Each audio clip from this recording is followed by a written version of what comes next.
In this video, we're going to look at sexual chemistry by brain type and brain operating systems. And we'll begin with the oldest brain, the 200 million year old reptilian brain, which has a fight, flight, freeze program. Fight what is smaller or prey, run from what is bigger or a predator, and freeze when neither of those options are available.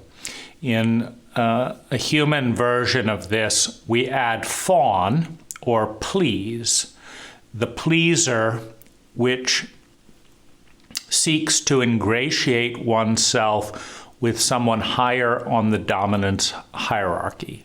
So that's the oldest, the most predominant, and the reptilian brain, which is completely sociopathic. Next, we have the rational brain, which is pattern analyzing talent with the goal of predicting the future so as to make better decisions about fulfilling human needs. Abraham Maslow has outlined the hierarchy of human needs. We all have them as human beings. And the rational brain is designed to allow us to predict the future so as to make better decisions for survival, security of survival, love and belonging, etc. Next, we have the empathic brain. And the empathic protocol is attuned to the biggest pain in the room. And when there's some scarcity in the environment, the empathic operating system is who is in the most pain, how can I help?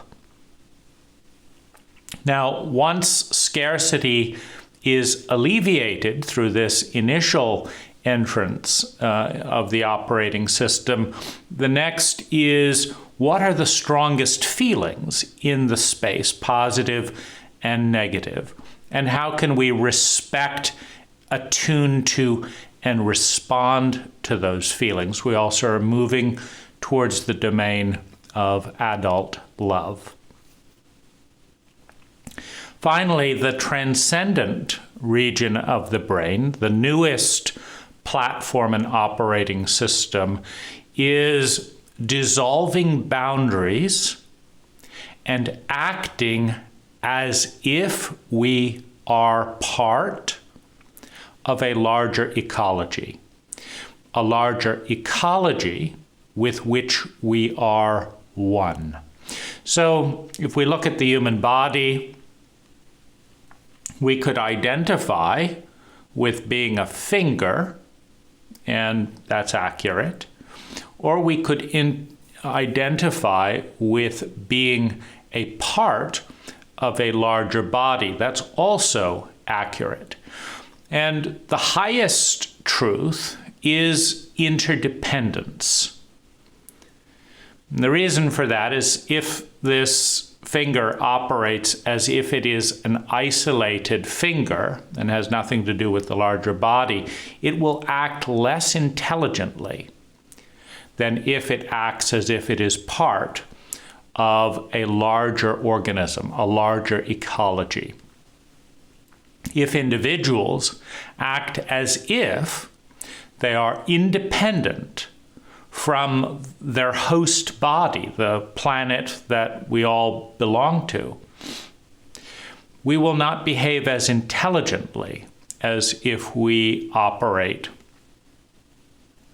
as if we are a part of our host body in an interdependent relationship, in a relationship that transcends the myopia, the narrow beam focus of the isolated individual or ego.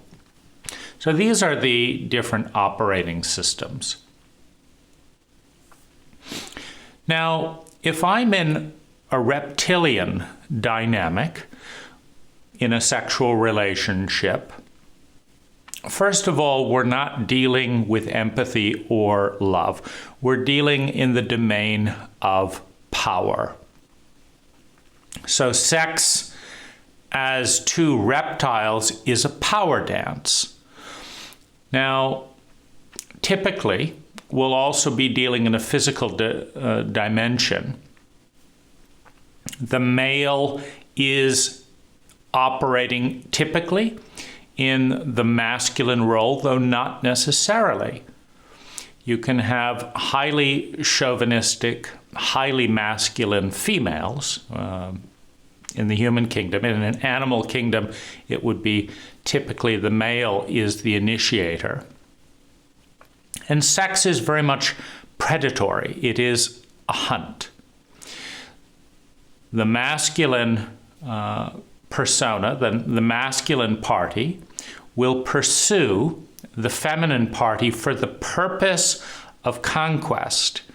And the sexual energy exchange is conquer and surrender.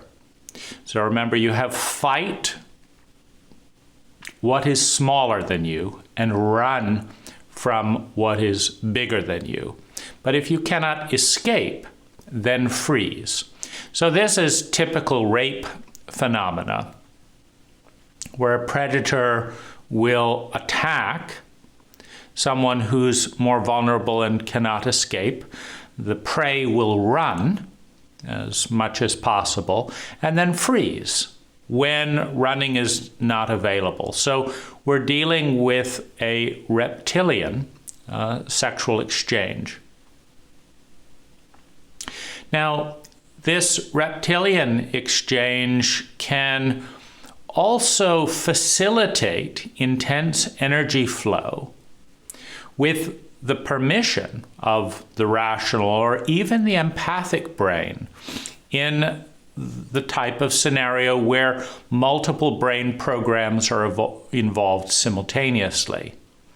If a partner says, it would really give me a lot of pleasure if you would rape me, for example, what she might be saying, or what he might be saying, is that there's part of my energy that is connected deeply to my reptilian brain. And in order to connect with that part of me, in order to have sex with that part of me,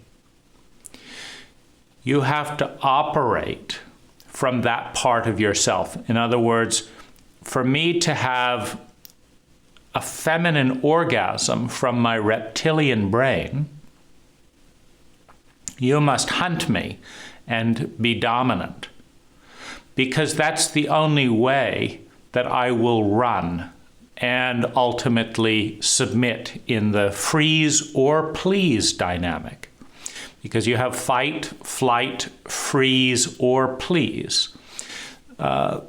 You may also have this dynamic where there's very little response or respect or arousal to gentleness. Because if someone is caught in the reptilian brain or strongly embodied in the reptilian brain, gentleness has no place for it. The reptilian place has no slot to receive gentleness. It has a slot to receive dominance or to escape dominance or to freeze, or in power dynamics to operate as a pleaser. What do I have to do to satisfy you so that you won't hurt me, so that you will do this for me? Out of a fear dynamic, which is the reptilian program. So in reptilian chemistry towards another reptile, two human beings operating primarily through the reptilian brain, you have rape as a possibility. You also have acquisitions from a power perspective, where someone acknowledges the superior money, the superior force, the superior political power, or something of those natures of the initiator and makes their body available. Submits would be the framework or the paradigm. Submits in acknowledgement of superior force. You can be my master because you have won the dominance hierarchy in this relationship. And this way of looking, this paradigm of looking at sexuality also has contempt for empathy. So the reptile and the reptilian operating system that looks at an empathic person cannot see empathy because the reptilian brain is incapable of feelings, but it has contempt for the weakness that can be exploited. So empathy and transcendence through reptilian eyes are seen as weakness. Now, the reptilian looking at someone in a rational perspective will still pursue with the fight, flight, freeze, and please protocol. And the rational person is going to respond or not based on rational dictates.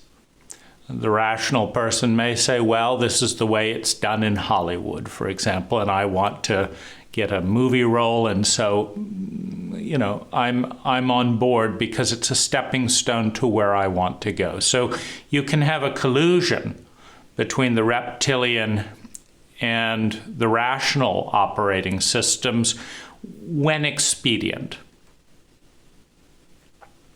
Now, the reptile that is engaged with the empath, the reptilian operating program will perceive the empath as weak and thus less valuable, to be disrespected.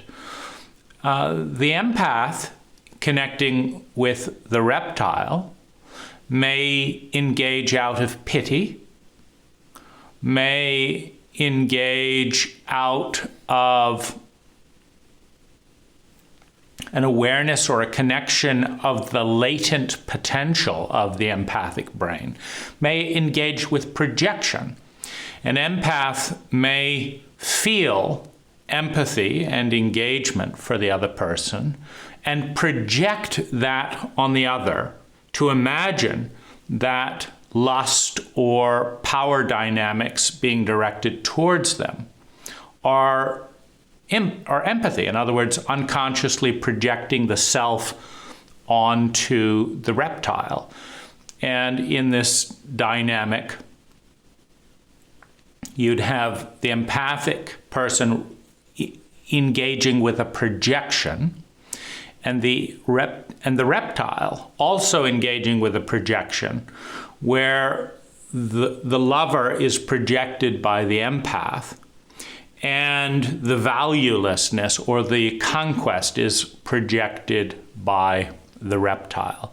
In a similar dynamic, you can have a sense of transcendence through physical alchemy, meaning the drugs that the body endogenously holds in the body can produce for one person a profoundly transcendent experience through masturbation, through making love with someone in any of those brain categories, and can have an altered state, a sense of oneness, a sense of unity.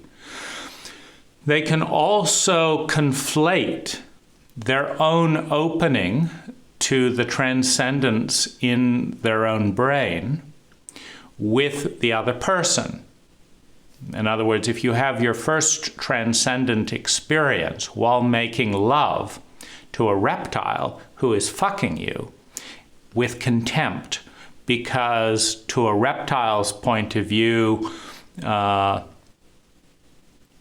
for example, goodwill kindness is viewed as weakness, as stupidity, as naivete from the reptilian operating system. And so there's a sense of contempt that is in the eyes of the reptile, but there's a sense of divinity in the eyes of the one operating as transcendent. This can lead to a lot of confusion where the transcendence of that moment leads to an expectation of value and respect and honor, which the reptilian brain is incapable of providing. And so it's in a psychologically illiterate cult such as our own, this is mind-numbingly confusing for the empath, for the transcendent. The rational brain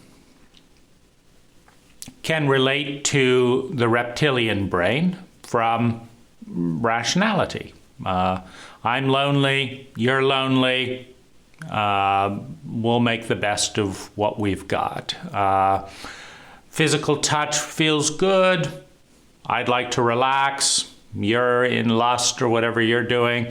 Okay, so from a rational point of view, you can also have marriage as well as sex or, different relationships. I went to an Ivy League school, you went to an Ivy League school. We would both advance our business interests.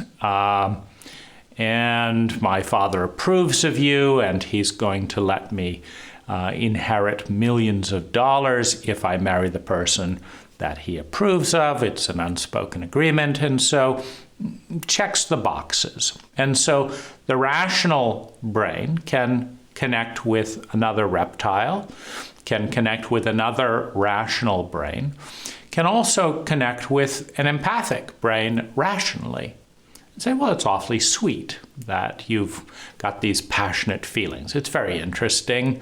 And in fact, you're more interesting with all these interesting feelings than someone who's just rational. So, it makes sense. I get to watch all this entertainment of your feelings, and there's some benefits, and I do the cost-benefit analysis. Overall, it seems like it's a good thing for my life.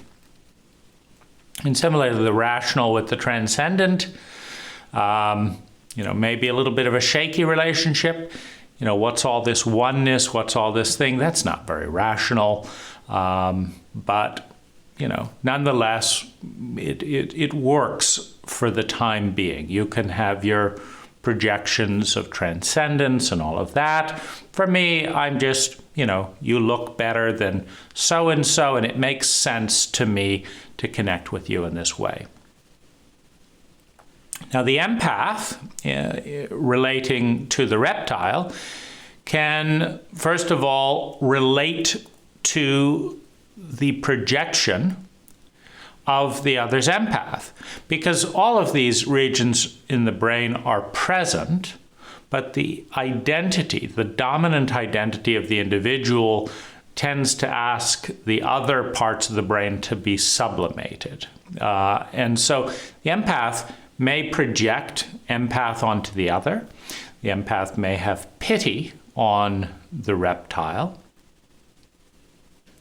The empath may be afraid, with all that vulnerability and feelings, may be afraid of the reptile's cruelty. And also afraid of, perhaps needing. So there could be a power dynamic where the empath depends on the reptile financially, that type of thing. And is also, is afraid of the cruelty, is afraid of seeing the sheer coldness of the reptile, and tries to nurture the person into an empathic state through pleasing. Which a reptile will take as submission and as you're in the feminine role, which in a chauvinistic dynamic, in a chauvinistic paradigm, as these different operating systems are overlaid on chauvinism, the feminine is viewed dogmatically as inferior to the masculine, which means that the flight is viewed as inferior to the fight. So as you overlay chauvinism with these brain dynamics, you have fight, flight, and freeze. Freeze, flight, and please are viewed as feminine and thus lower rank than fight. The only one that is dominant and superior within the lens of chauvinism is fight and win.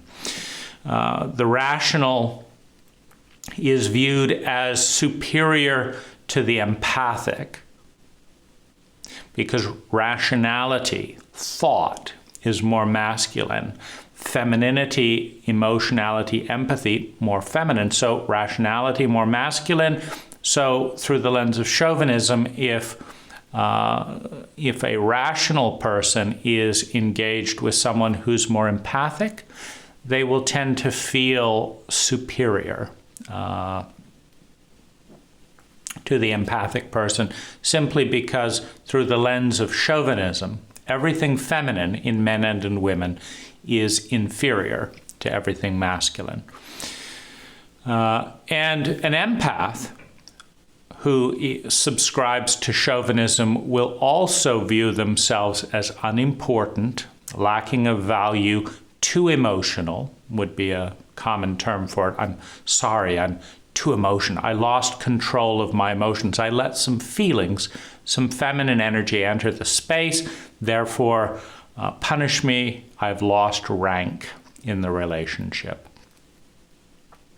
So an empathic person dealing with another empath will lead to a strong sense of attunement and a growing success and an evolution towards competency in adult love. An empath relating to someone in a transcendent state may lead the empath towards their own transcendent areas of the brain, and the pinnacle of empathy is starting to move into that transcendent state. Now, a transcendent person looking through the eyes of chauvinism will feel a certain amount of shame and humiliation that they're one of those woo-woo, even the term woo-woo. It's obviously made up, but one of those is, the irrational, the type, obviously inferior in their femininity to someone important and dominant in the reptilian hierarchy of fight and flight. I'm a fighter and I win. If you're transcendent, you're beneath losing. You haven't even joined the fight, you fool.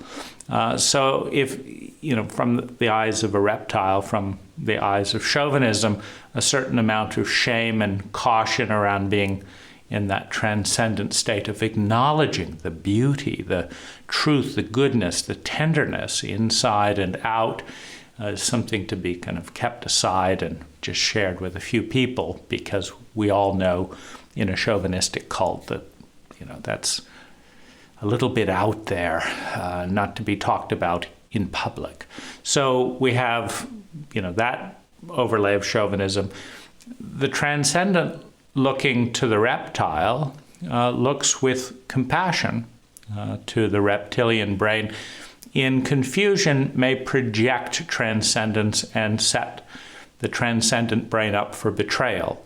Because when you get a transcendent operating system and a reptile colliding, the reptile will use the trust engendered through the transcendent brain to exploit, betray, steal. Classic example, the transcendent brain says, we are one. I love you as I would love myself. You need a car? Here, take my keys. The reptile, you stupid fool. I'm never going to be like that. I'll take the key, I'll go fence the car, take the money and run and look for another dumb fool, which is the stereotype the reptile has for the one in transcendence. And so you have, this exploitive relationship between the reptile and the transcendent. You can also have a shame relationship where the reptile feels ashamed and smaller and somehow dirty in their animal nature, and the transcendent feels magnanimous and beautiful. So you can have a transcendent reptilian shame dynamic.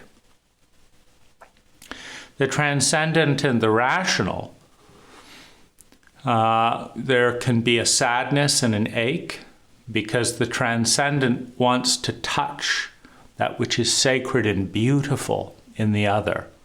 The other is responding purely rational. Well, that's a good idea. That's a rational thing to do. But how does it touch? Well, let's not get into that. This is the next step in my plan. And so there's a certain amount of stillborn potential between the transcendent and the rational. And the rational also will tend to have some judgment towards the transcendent as being irrational. And so you have a dynamic like that.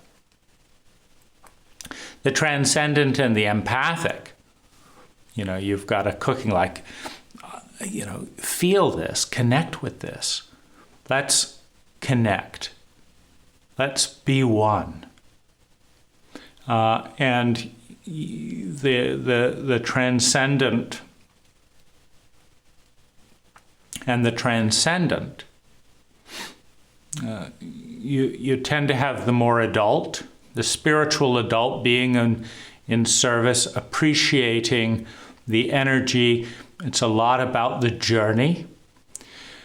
And so there are other kind of elements in this type of dynamic, but in some ways, the deep transcendence of ecological awareness and ecological thinking is a profoundly feminine experience of dissolving boundaries, of making the fragmented whole one by dissolving the illusion of distinct parts.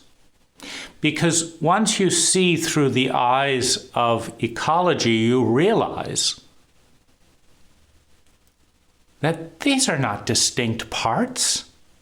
The finger doesn't work without the blood in the whole body. The body doesn't work without the same gravitational constant that leads to Mars going around the sun. One person doesn't exist without their ancestors and their ancestors and their ancestors back through the eons of time. The present moment is not isolated from the past that gave birth to it and the future it will become. How can you pretend to put reality in these little boxes when the science is so clear about the uninterrupted circle, the uninterrupted sphere, the synergy that is all that is as an interconnected whole? There is no part that can be separated from the whole. Your rationality is a fool's eye, is the narrow eye of a finger that thinks it can survive without the hand. The narrow eye of an ego that thinks it can survive without its people, or thinks its people can survive without its host planet. And so while you have a lot more compassion and empathy in the transcendent brain, you have the similar foolishness of, what a fool, how sad the reptile, how weak the reptile, that it does not know love. How empty the rational brain, that divides everything up into language, but cannot see the whole, the synergy, the one. And how exciting that the empath is beginning to open the blossom that will be fully expressed in the dissolving of boundaries, that allows us to feel others and ourselves simultaneously, the host body of which we are a part, and the part simultaneously. And understand that if they are innately interconnected, there is really no difference between the part that makes the whole and the whole that the part is a part of.